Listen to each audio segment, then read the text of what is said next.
আসসালামু আলাইকুম আমার ভাই বোনেরা, কেমন আছেন আপনারা সবাই? আমি তো আলহামদুলিল্লাহ ভালো আছি। আজকে আবারও আসলাম একটা কারি নিয়ে। শুধু একটা রান্না করব। আমি তেলাপিয়া মাছ দিয়ে আলু দিয়ে চচ্চড়ি বানাবো। কোনো পানি দেবো না এটার সাথে। তো আমি হাঁড়িতে তেল দিয়ে দিয়েছি, দেখুন অল্প একটু দিয়েছি, টেবিল স্পুনে 1 টেবিল স্পুন হবে। আর ওইটাতে আমি দিয়েছি একটু বেশি, কারণ ওই তেলগুলা এই ভাজার মধ্যে দিয়ে দিব। চচ্চড়ি করব তো, আলু দিয়ে তেলাপিয়া মাছ দিয়ে চচ্চড়ি। তো আমি মাছগুলা বসাই দিয়েছি, লবণ হলুদ মরিচ অল্প একটু দিয়ে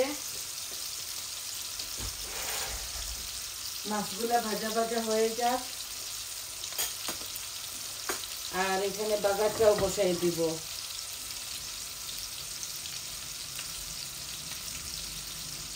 তেলগুলা গরম হয়ে যাক, তারপর আমি শুকনা উপকরণগুলা দিয়ে দিব। শুকনা উপকরণের মধ্যে দেখুন, এখানে লাল 2টা মরিচ আছে, তেজপাতা আছে, 5 ফোড়ন আছে, জিরা আর মরি দিয়ে দিচ্ছি। বিসমিল্লাহ।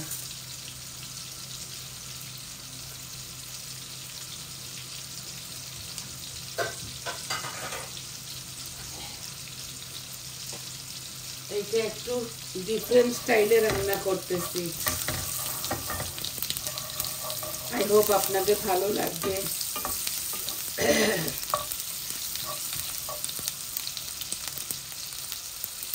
এই যে শুকনা উপকরণগুলো লাল লাল হয়ে গেছে, এখন আমি একটা মিডিয়াম সাইজের অনিয়ন দিয়ে দিচ্ছি।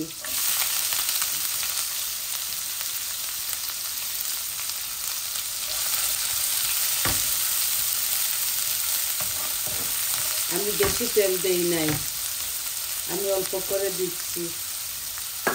এখন মাছটা একটু উলট পালট করে নেই।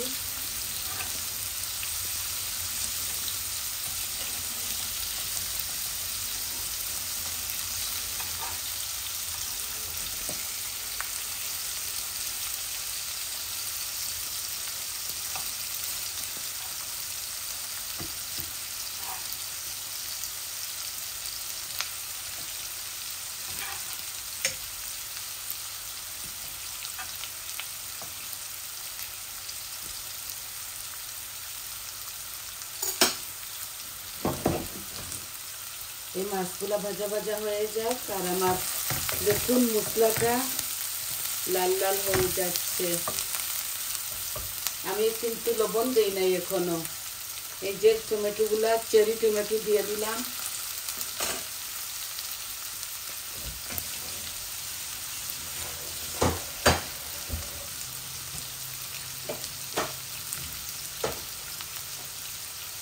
এখন আমি মরিচ মশলা দিব, লবণ দিব।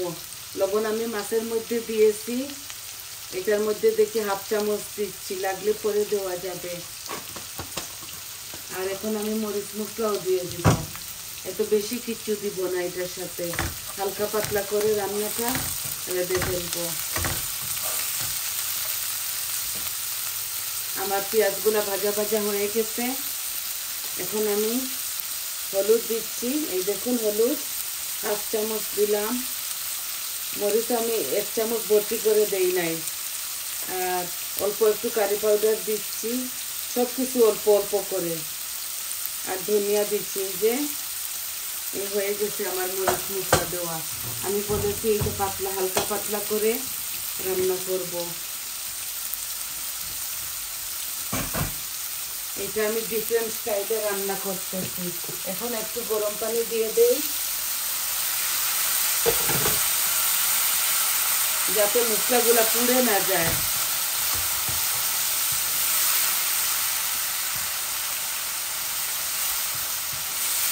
মুখের মধ্যে কোনো মজা নাই, তাই এইভাবে না ওইভাবে, ওইভাবে না ওইভাবে এই ভাতই চাইটা খাই তৃপ্তি সহকারে। আর কিচ্ছু খেতে ভালো লাগে না, তো এর জন্য এইভাবে না ওইভাবে রান্ধি।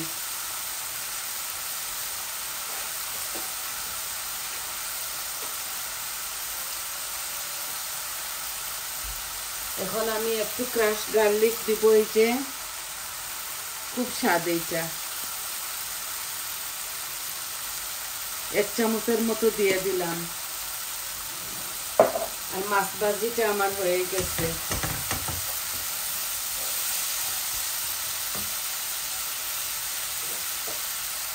এখানে 2টা আলু আছে, দেখুন ডুমো ডুমো করে কাটি নাই, এই আলু ভাজার মতো একটু কাটছি।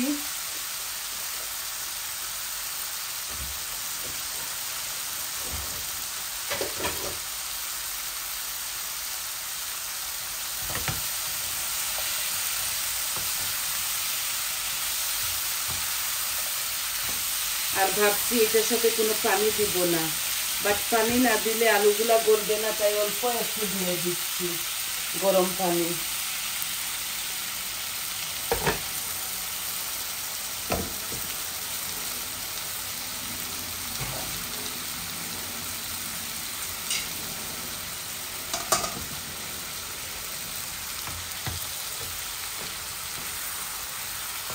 আর কোনো পানি দেব না, অল্প একটু দিলাম যাতে আলুগুলা গলে যায়, আলু আর টমেটো। এভাবে এটা চচ্চড়ি বানাবো। আমি একসাথে দিয়ে দিতাম আপনাদেরকে দেখানোর জন্য, কি কি মশলা দেই এগুলা দেখানোর জন্য আমি একটা একটা করে দিলাম।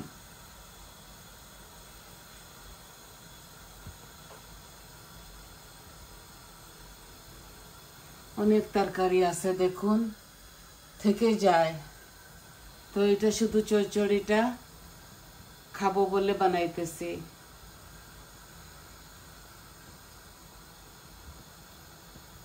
কাঁচামরিচ দিতে পারেন আপনারা স্বাদ অনুযায়ী আপনাদের। আমি কাঁচামরিচ দেই নাই, আমি লাল মরিচ দিয়েছি আর শুকনা মরিচ দিয়েছি ফুরনের মধ্যে। কাঁচামরিচ কামড়ে পড়লে আমার ইয়ে হয়ে যায়, বোঝা যায় জান বের হয়ে যাচ্ছে। আগে খেতাম, এখন খেতে পারি না। সবার জন্য কাঁচামরিচটা শরীরের জন্য ভালো, কিন্তু আমি জানি না কেন খেতে পারতেছি না ইদানিং। এই যে আমি আমার পরিমাণ মতো সব কিছু দিয়েছি, এখন শুধু মাছগুলা ঢেলে দিব, একটু আমার ইয়ে হয়ে যাক, আলুগুলো আর একটু গলে যাক, আর ধনেপাতা বেশ করে দিব।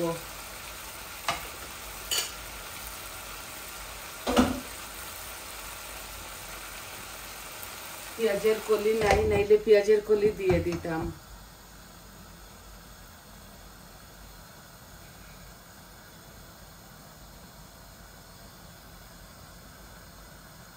আমি তো এত কিছু বেশি পারি না, যাও পারি আপনাদেরকে দেখাই। আর ইদানিং আপনারা আমাকে এত ভালোবাসা দিচ্ছেন, এত আমার সহযোগিতা করতেছেন, সবাইকে অসংখ্য অসংখ্য ধন্যবাদ। আপনাদের ভালোবাসায় দুয়ায় আমি অনেকটা এসেছি। এই চ্যানেলটা যখন খুলি মনের মধ্যে কত ভয় ছিল, 3 বছর পড়ে গেছে এটা আমি করতেছি অল্প অল্প করে, তো ভাবছিলাম না এতটুকু হবে। আল্লাহ আমাকে এই, আমি তো ইয়ে করি, আমার ছেলেমেয়েরা বলল কিচ্ছু করো মাম্মি, শুধু শুধু ইয়ে করো, বসে থাকো। তো ওদের সহযোগিতায়, আমার বাচ্চাদের সহযোগিতায় আমি এটা করলাম। আর আমার এখন এই কুকিংটা করতে ভালো লাগে বলে আমি আপনাদের মাঝে নিয়ে আসি। এই দেখুন আলুগুলো একটু এইভাবেই করতে হয়। আমি তেল কম দিয়েছি, ওই মাছের থেকে তেলটা বের হবে। এইভাবে একদিন রেঁধে খেয়ে দেখবেন, খুবই স্বাদ লাগে। একটু ডিফারেন্ট ডিফারেন্ট খেতে মন চায় বলে খাই আমরা। এখন জালটা আমি একদম কমিয়ে ফেলবো, মিডিয়াম থেকেও কম করে নিব। এই দেখুন, এই যে আস্তে আস্তে এটা হোক। আর মাছগুলাও আমি এখন দিয়ে দিব। এই দেখুন মাছগুলা, এই যে আমি কোনোতে আর পানি দিব না, এটার সাথে কোনো পানি দিব না। মাছের মধ্যে যা তেল ছিল এগুলো দিয়ে দিয়েছি।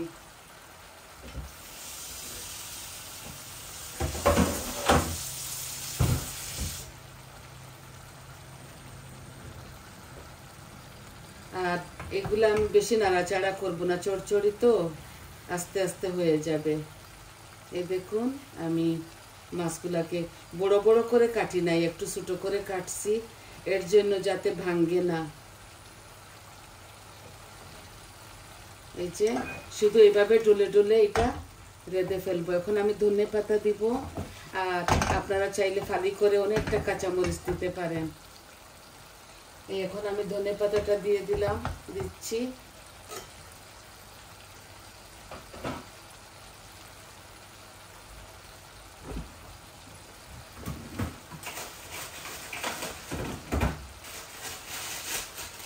আর এইভাবে এগুলো একদম কম আঁচের মধ্যে গলে যাবে আলুগুলা। এই যে ফ্রোজেন ধনে পাতা দিচ্ছি, আমার ফ্রেশ নাই, একটু বেশি দিতে হয় এই চচ্চড়ির মধ্যে। এই যে একটু বেশি দিচ্ছি। খুব মজা এইভাবে একদিন আপনারা রেঁধে খেয়ে দেখবেন, তারপর আমাকে বলবেন আপনারা। আলু দিয়ে তেলাপি মাছের চচ্চড়িটা এইভাবে খুবই স্বাদ।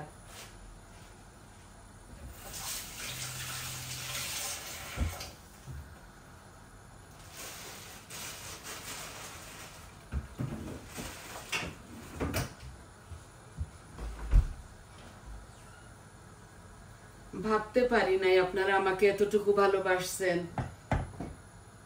সবাইকে জন্য দোয়া করি। এই দেখুন কত সুন্দর। এই যে এইভাবে ডলে ডলে আমি এটা নাড়বো না, কাঠির সাহায্যে এইভাবে ডলে ডলে এটা রেঁধে ফেলবো। তো আরো জালটা কম করে 10 মিনিট রাখবো, আরো 10 মিনিট এটা হোক। একদম কম আঁচের মধ্যে রেখে দিব, যাতে আস্তে আস্তে আলুগুলা গলে যায়। একদম চচ্চড়িটা খুবই স্বাদের।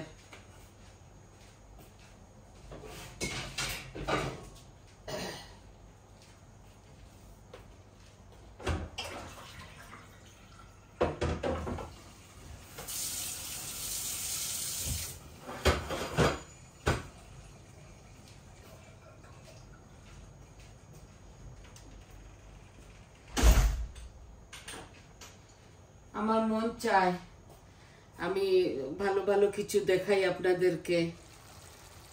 এই দেখুন হচ্ছে, আরো 10 মিনিট হোক এটা। তো একদম শর্ট একটা চ্যানেল, শর্ট একটা ভিডিও আপনাদের মাঝে নিয়ে আসলাম। আই হোপ আপনাদের ভালো লাগবে। সবাই ভালো থাকুন, সুস্থ থাকুন, এটাই আমি কামনা করি, দোয়া করি। আর আপনারা আমার পাশে যেভাবে আছেন সেইভাবে থাকবেন। আপনাদের ভালোবাসায় আমি অতটুকু এগেছি। আর আজকে এই একটাই কারি আপনাদেরকে দেখাইলাম। বলবেন কমেন্টের মাধ্যমে আপনাদের কেমন লাগলো। সবাই ভালো থাকুন আর আমার পাশে থাকুন। সাবস্ক্রাইব করবেন চ্যানেলটাকে, লাইক দিবেন, কমেন্ট দিবেন, বলবেন আপনাদের কেমন লাগলো। তাহলে আসি, আসসালামু আলাইকুম।